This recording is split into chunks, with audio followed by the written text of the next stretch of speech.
गुरु तुम हो ज्ञानी ज्ञान के दाता, मुनि गुरुवर को करके प्रणाम गाऊं मैं, ध्याऊं मैं सुबह शाम। पुलक सागर एक नाम एक नाम। इस कार्यक्रम के प्रसारण पुण्यार्जक परिवार हैं श्री सुधाकर जी अग्रवाल, जितेंद्र कुमार सुधाकर जी अग्रवाल, ट्रस्टी जिन शरणम तीर्थ, संरक्षक पुलक मंच परिवार श्री रामपुर, सौभाग्यवती प्रिया जितेंद्र कुमार अग्रवाल, अध्यक्षा पुलक मंच परिवार श्री रामपुर, राष्ट्रीय शिक्षा मंत्री पुलक मंच परिवार, संयोजिका जिन शरणम छात्रावास, अध्यक्षा आचार्य शांति सागर पाठशाला श्री रामपुर, कुमारी समृद्धि चिरंजीव सार्थक अग्रवाल परिवार श्री रामपुर, जैन एग्रो इंडस्ट्रीज, निर्माता कॉटन सीड ऑयल और एग्रो उत्पाद, plot number A180 MIDC Shri Rampur, जिला अहमदनगर, महाराष्ट्र। प्यारी प्यारी भव्य आत्माओं, उत्तम तप का दिन है। सत्य को तपना पड़ता है। बिना तपे सत्य की प्राप्ति नहीं होती है, और सत्य मिल जाए तो भी तपना पड़ता है। सत्य की सुरक्षा तपश्चर्या से होती है। आदमी सत्य को जान तो जाता है, आदमी सत्य को समझ तो जाता है, लेकिन उस सत्य को जीने के लिए आदमी को तपस्या करना पड़ती है,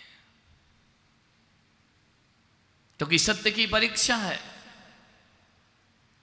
सत्य के साथ विरोध है। सारी दुनिया सत्य के समर्थन में है।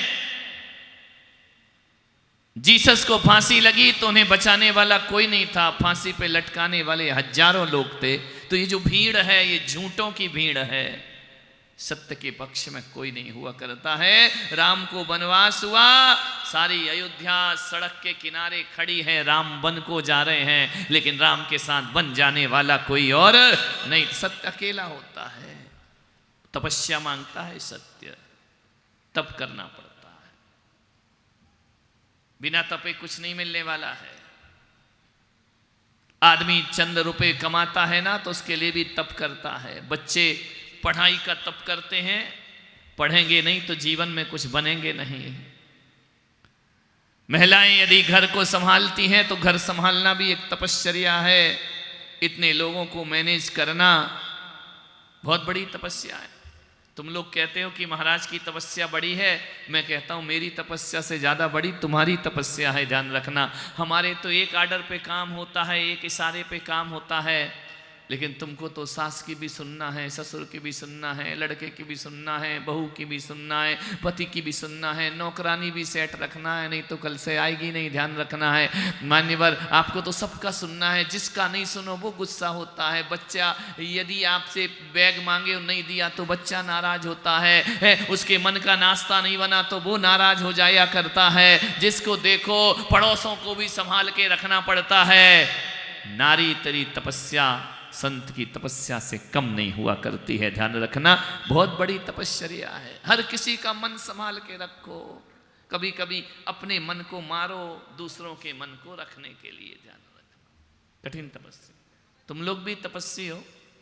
जाते हो ऑफिस में, दुकान में, कितना माथा फोड़ी होती है भाई। चंद रुपए कमाने में कितनी खोपड़ी लगाना पड़ती है, तब जाके नोट कमाते हैं लोग। मजे में तो हम महाराज ही हैं, ध्यान रखना। तुम बनाओ, एडजस्ट करो, हम खा के आते हैं, ये कमाते हैं, हम कार्यक्रम कराते हैं, ध्यान रखना है। मजे में तो हम ही। ताली मत बजाओ, इतना मजा आ रहा तो आ जाओ, बहुत मजा है यहाँ। ध्यान, आनंद ही आनंद है। काय की पीड़ा, काय का कष्ट।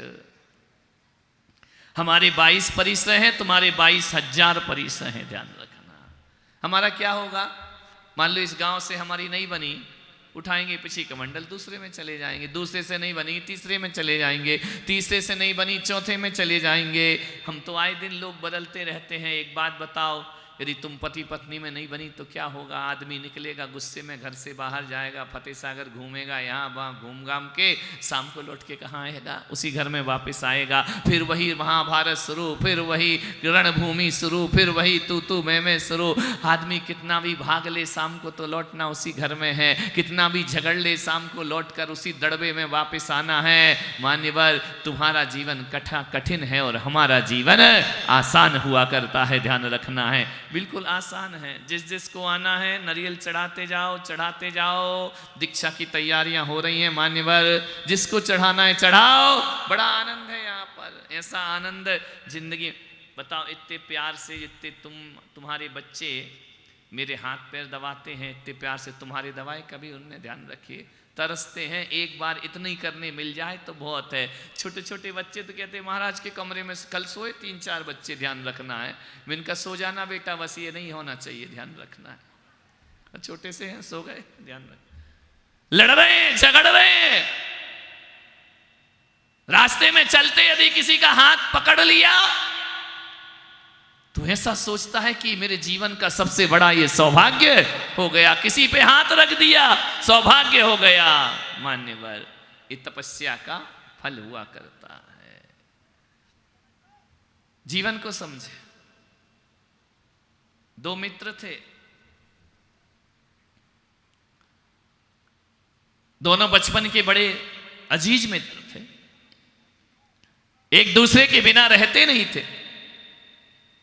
इतना प्रेम था दोनों में, इतना प्रेम कि उन्होंने ना पद देखा ना प्रतिष्ठा देखी। एक मित्र राजा का लड़का था और एक मित्र मंत्री का लड़का था। आपस में मैत्री,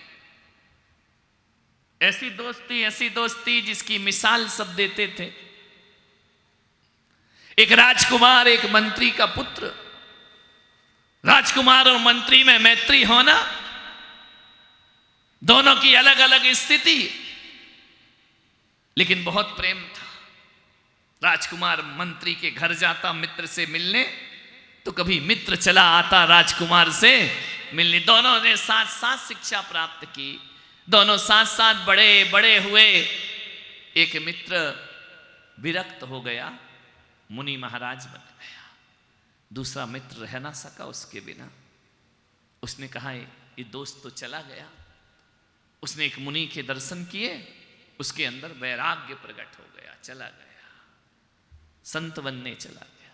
माता ने रोका कि पुत्र, ये तुम राजकुमार हो, इतना कठिन कैसे सहन करोगे? माता, मैं जाता हूं, मैं घर में नहीं रहना चाहता हूं। माता पिता ने बहुत प्रयास किए, उसकी शादी करा दी, विवाह करा दिया। कुछ दिन रहा, चला गया। नहीं, मेरा रानियों में मन नहीं लगता, मेरा महलों में मन नहीं लगता है। माता सम्यक दृष्टि थी। माता ने कहा, पुत्र, जब इतनी भावना है, पुत्र वधुओं को समझाया, इसके मोक्ष मार्ग में बाधक मत बनो, इसको जाने दो, इसका कल्याण करने दो। रानियां सहम गई, चला गया दीक्षा लेने। दीक्षा धारण की, जंगल में तप कर रहा है, कठोर तपस्या कर रहा है, कठिन साधना करता, 12 प्रकार के तपों को तपता। कभी अनशन करता, कभी ऊनोदर करता, कभी वृत्ति परिसंख्यान, रस परित्याग, काय क्लेश, 22 परिसह को सहन करते। कठोर तपस्या जंगल में करते करते उसका वदन कुंदन सा सोने का हो गया, चमकने लगा। ध्यान रखना है, सोना कितना भी बाजार से ले आओ, जब तक वो भट्टी में तपता नहीं है, जब तक वो तपेगा नहीं, तब तक उसमें चमक आने वाली नहीं है। चमक तभी आती है जब वो तपता है। मान्यवर, बड़े सुंदर थे देखने में, बड़े आकर्षक थे। राजा के पुत्र, बड़ा आकर्षण उनके चेहरे पर, बड़ा सौंदर्य।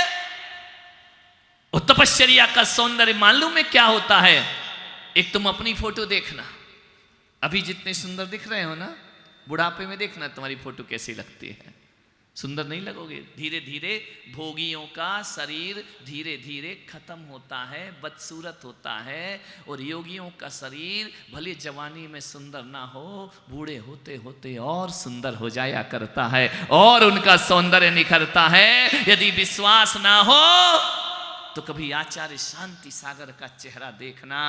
मुंह में दांत नहीं, लेकिन ऐसा चेहरा खिलता है, ऐसा सौंदर्य टपकता है, ऐसा वात्सल्य टपकता है। सर्वऋतु विलास के मंदिर में ऊपर देखना, आचार्य शांति सागर महाराज की तपश्चर्या की तस्वीरें लगी हैं। हो सकता है कि वो जवानी में इतने सुंदर ना हो जितने बुजुर्ग में सुंदर दिखते हैं। मान्यवर, आप देखना किसी भी संत को ज्यों ज्यों बुढ़ापा आता है तपश्चर्या उन्हें सौंदर्य से युक्त कर देती है। आचार्य विद्यासागर जी का वृद्धावस्था का चेहरा देखना, झुर्रियों से उनकी नयनों से वात्सल्य का झरना झरा करता था, आकर्षण था, लगता था देखते ही रहो। आज भी उनकी वीडियो आती है वृद्धावस्था की, बड़ी आकर्षक। वो चलते थे तो लगता था तीर्थंकर चल रहे हैं, वो बैठते थे तो लगता था कि समोसरण लग गया है। ध्यान रखना, वो किसी को देखते नहीं, दुनिया उन्हें देखा करती थी। वो किसी से बोलते नहीं, लेकिन सारी दुनिया उनकी बातें किया करती। आज भी अजर अमर हो गए वो संत। ध्यान रखना, ये वृद्धावस्था में सुंदर हो गए। ध्यान रखना, ज्यों ज्यों बुढ़ापा, महाराज के दांत निकलते गए, चेहरा चांद जैसा सुंदर होते गए। ऐसा सुंदर यह चेहरा जिसने 70 साल 50 साल स्नान नहीं किया हो, उसका चेहरा ऐसा चमकता है जैसे किसी भट्टी में से कुंदन तप करके बाहर आरी का ज्ञानमती माता जी अभी बहुत अस्वस्थ हैं। सूचनाएं मिली हैं कि माता जी की उम्र भी हो रही है, शरीर भी उनका शिथिल हो रहा है। 5-6 दिन से बहुत तबीयत खराब है। मैं भगवान से प्रार्थना करता हूं उस सरस्वती की बेटी को स्वस्थ रहे भगवान। अभी उनका जीवन और होना चाहिए। 250 ग्रंथ जिसने लिख दिए सारी दुनिया में, बड़ी बड़ी टीकाएं जिसने कर दी, सबसे पहली और सबसे पुरानी आरी का यदि कोई इस धरती पर है तो आरी का ज्ञानमती माता जी हैं। ध्यान रखना, कई बार हमारा उनसे सत्संग हुआ, कई बार भेंट वार्ता हुई। मैं हस्तिनापुर गया, माता जी ने कभी हमेशा जाओ महाराज को जम्बूदीप लेकर के आओ। 2 बार 3 बार गया। जब मैं औरंगाबाद से बिहार किया, माता जी का संदेश आया कि मांगी तुंगी जरूर जाना है, आपको एक बार दर्शन करने जरूर जाना है। मैंने कहा माता जी मेरे पैर में तकलीफ है। माता जी ने कहा नहीं, मेरा आग्रह है कि आप एक बार आदिनाथ भगवान के दर्शन जरूर करके आए। मैं गया, मांगी तुंगी गया, दर्शन किए।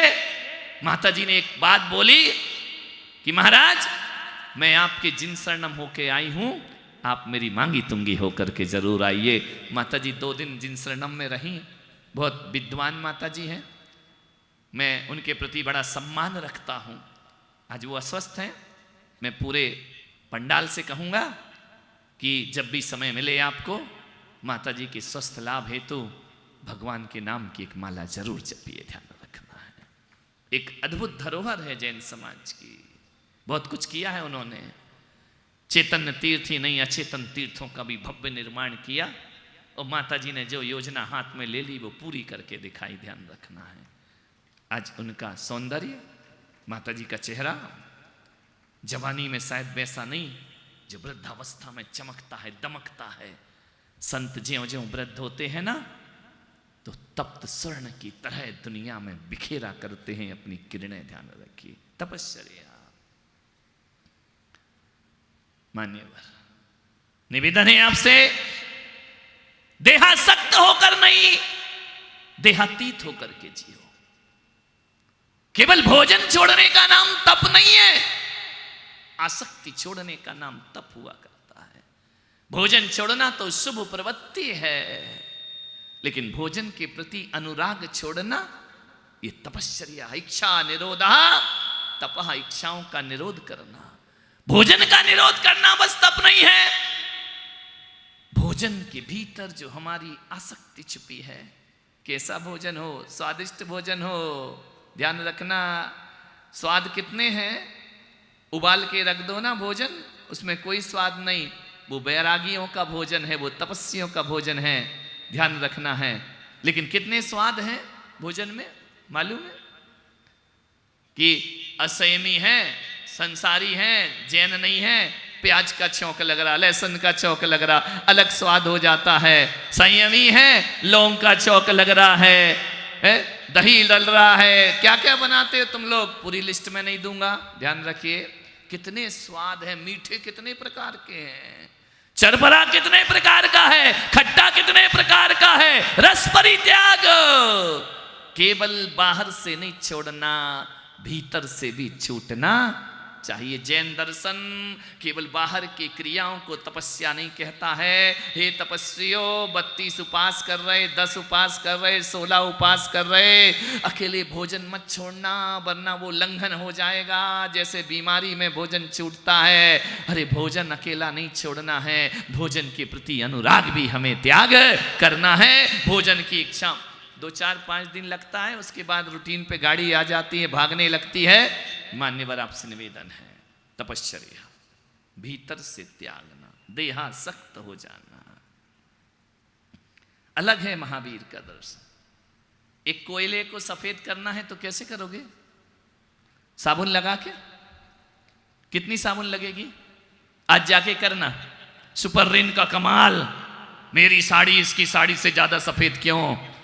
कोयले को धोइए, बाल्टी भर भर पानी डालो, साबुन लगाओ, एरियल लगाओ, कोयला सफेद होगा? बोलिए, नहीं होगा ना। कोयले को सफेद कभी नहीं किया जा सकता है, ध्यान रखना। लेकिन जब वो कोयला किसी अग्नि में जाके तपता है, लाल अंगार होता है, तो वही काला रंग सफेद रंग में बदल जाया करता है। तपश्चर्या के माध्यम से कोयला भी सफेद हो जाता है, वरना यदि तपे ना तो कोयला भी सफेद नहीं होता है। आत्मा और शरीर में अंतर करना है।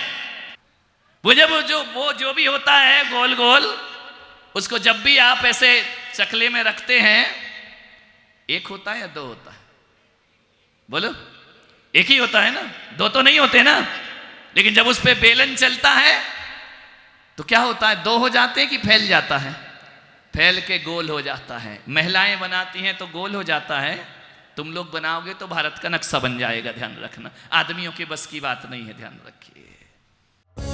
इस कार्यक्रम के प्रसारण पुण्यार्जक परिवार हैं श्री सुधाकर जी अग्रवाल, जितेंद्र कुमार सुधाकर जी अग्रवाल, ट्रस्टी जिनशरणम तीर्थ, संरक्षक पुलक मंच परिवार श्री रामपुर, सौभाग्यवती प्रिया जितेंद्र कुमार अग्रवाल, अध्यक्षा पुलक मंच परिवार श्री रामपुर, राष्ट्रीय शिक्षा मंत्री पुलक मंच परिवार, संयोजिका जिनशरणम छात्रावास, अध्यक्षा आचार्य शांति सागर पाठशाला श्री रामपुर, कुमारी समृद्धि चिरंजीव सार्थक अग्रवाल परिवार श्री रामपुर, जैन एग्रो इंडस्ट्रीज, निर्माता कॉटन सीड ऑयल और एग्रो उत्पाद, plot number A180, MIDC Shri Rampur, जिला अहमदनगर, महाराष्ट्र।